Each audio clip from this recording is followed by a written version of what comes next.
नमस्ते बच्चों। आज हम इस ई पढ़ो प्लेटफॉर्म पर हमारा कक्षा 8 का पहला पाठ पढ़ेंगे, कृषि विज्ञान का, जिसको एग्रीकल्चरल साइंस भी कहते हैं। हमारा पहला पाठ है मृदा विन्यास, जिसको सॉइल कॉन्फ़िगरेशन या सॉइल स्ट्रक्चर भी कहा जा सकता है। अब मृदा विन्यास का अर्थ क्या है, पहले हम पढ़ेंगे कि मृदा कैसे बनती है। मृदा खनिजों एवं चट्टानों के टूटने फूटने एवं उनके बारीक कणों से बनती है। इन कणों को बालू, सिल्ट एवं मृत्तिका कहते हैं। मृदा कणों के इस प्रकार के वितरण या बनावट या सजावट को मृदा विन्यास या मृदा संरचना कहते हैं। मृदा कण कुछ गोलाकार होते हैं तो कुछ छोटे होते हैं। ऐसे ही कण बहुत से प्रकार और आकार में पाए जाते हैं। तो इसी की सजावट को या बनावट को सॉइल स्ट्रक्चर, सॉइल कॉन्फ़िगरेशन या मृदा विन्यास कहते हैं। अब मृदा विन्यास का बीजों के अंकुरण पर क्या प्रभाव पड़ता है। अब जैसे कि आप जानते होंगे कि सारी तरह की मिट्टी की फसल अलग अलग होती है। कहीं गीली मिट्टी होगी तो उसकी फसल अलग होगी, और काली मिट्टी होगी तो उसकी फसल बिल्कुल ही अलग होगी। मिट्टी की जो संरचना है वो अलग अलग फसल को उगाने में सहायक है। हर फसल हर मिट्टी पर नहीं उग सकती है। वैसे ही अगर मिट्टी या मृदा की संरचना कठोर हो तो उसमें खरपतवार की मात्रा ज़्यादा होती है, जिससे कि बीजों के अंकुरण पर प्रभाव पड़ता है और इससे बीजों के अंकुरण एवं वृद्धि कम हो जाती है। वैसे ही अगर मिट्टी या मृदा की संरचना ढीली, भुरभुरी या अच्छी हो तो बीजों के अंकुरण भी अच्छा और जल्दी होता है, क्योंकि मृदा कणों के बीच जो जल, वायु एवं आवश्यक पोषण तत्व होते हैं वो आसानी से प्रवेश कर लेते हैं और फसल अच्छी उगती है।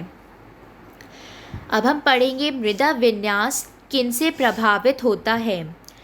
पहला, भू परिष्करण क्रियाएं, वो जैसे कि जुताई करना, गुड़ाई करना, निराई करना। अब भू परिष्करण क्रियाएं जैसे कि जुताई या निराई करने से मिट्टी के जो बड़े कण होते हैं वो टूटने लगते हैं और मिट्टी मुलायम हो जाती है, और फिर जब हम उसमें बीज डालते हैं तो बीज भी अच्छा उगता है और जल्दी उगता है। मिट्टी का जो टेक्सचर होता है वो भी बीज को बहुत प्रभावित करता है। कठोर मिट्टी में फसल देर से उगती है, और वैसे ही अगर मिट्टी मुलायम हो तो बीजों का जो अंकुरण होता है वो बहुत अच्छा और जल्दी हो जाता है। दूसरा कारण है कार्बनिक खादों के प्रयोग से।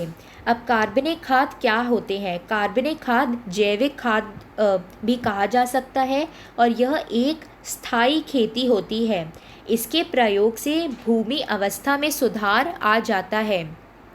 हमारा तीसरा कारण चूना, जिप्सम एवं भूमि सुधारकों के प्रयोग से होता है। इससे भूमि की रासायनिक, भौतिक, जैविक गुण जो होते हैं उसमें सुधार आ जाता है।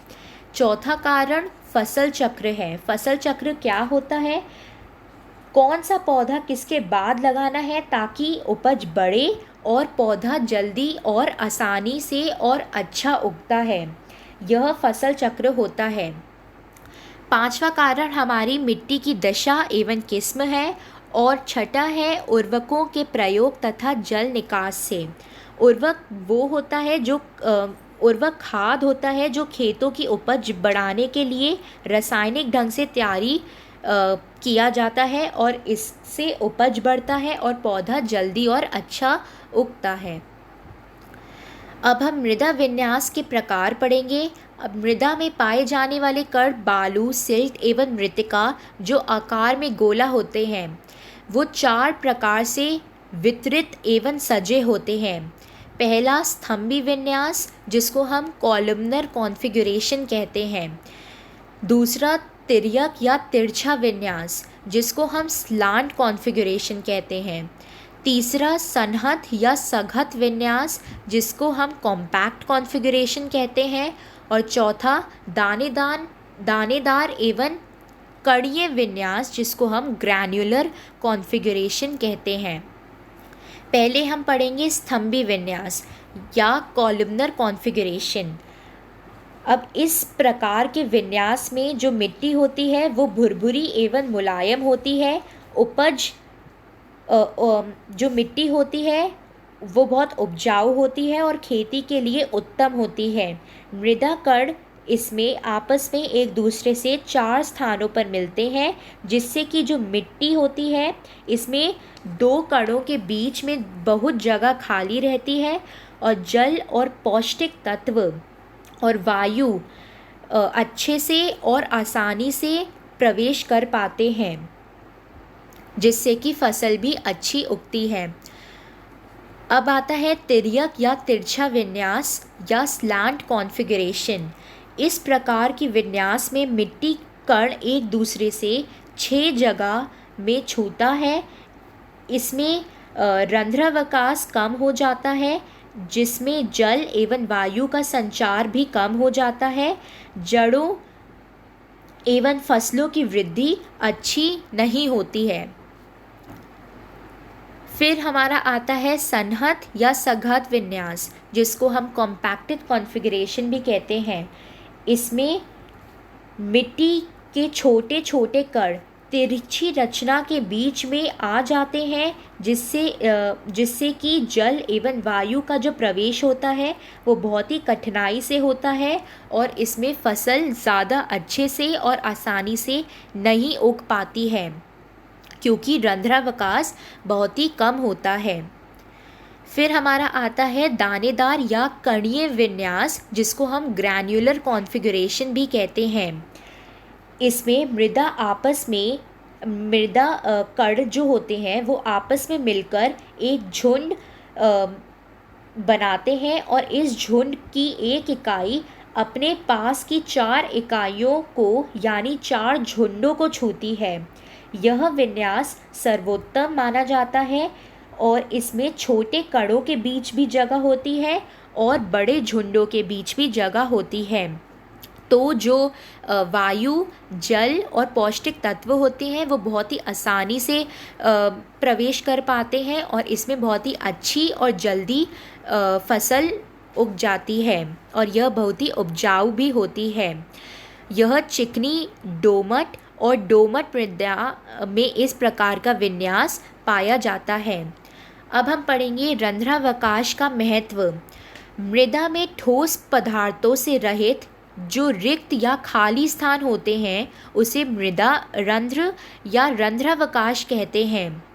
रंध्रावकाश मिट्टी के कणों के आकार पर भी निर्भर करता है। जैसे कि मोटे कणों वाली मिट्टी में रंध्रावकाश कम तथा बारीक होता है और छोटे कणों वाली मिट्टी में रंध्रावकाश ज़्यादा होता है, जिससे कि पौधे ज़्यादा अच्छे आसानी से उग जाते हैं। अब रंध्रावकाश का क्या महत्व होता है? पहला, रंध्रावकाश पौधों को समुचित जल, वायु एवं पोषक तत्व प्रदान करता है। दूसरा, यह मृदा के लाभदायक जीवों की वृद्धि में सहायक होता है। तीसरा, पौधों को बढ़वान के लिए आवश्यक घुलनशील तत्वों की वृद्धि में सहायक करता है। चौथा, जड़ों से समुचित विकास के लिए यह सहायक होता है। अब यह आपका गृह कार्य है कि मृदा विन्यास से आप क्या समझते हैं और रंध्र विकास के कुछ महत्व बताइए। धन्यवाद।